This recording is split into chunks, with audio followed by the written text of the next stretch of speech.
Sir Kaleshwaram 1,00,00,000 అవినీతి జరిగింది అని కాంగ్రెస్ ఎలక్షన్స్ ముందు ప్రచారం చేసిండ్రు. కేసీఆర్ జైలు కూడా పంపిస్తామని అన్నారు. ఇప్పుడు దాని మీద విచారణ కూడా జరుగుతూ ఉంది ఘోష్ అవును. అవును. గారి ఆధ్వర్యంలో. మీరు ఏమన్నా చెప్పిండ్రా ఇప్పటివరకు ఆ కమిషన్?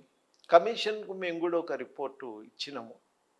దానిపైన ఎందుకంటే మేము ఇవ్వటానికి కారణం లేకపోలేదు.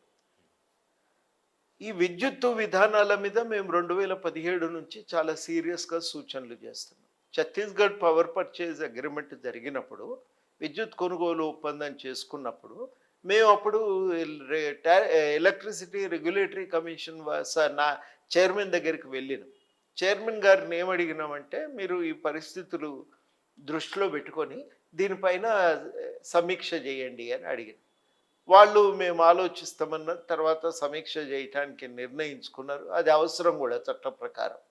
మేము ఆ సమీక్ష చేసినప్పుడు దాని మంచి చెడులు మేము మా ప్రతిపాదనలు పెట్టినాం.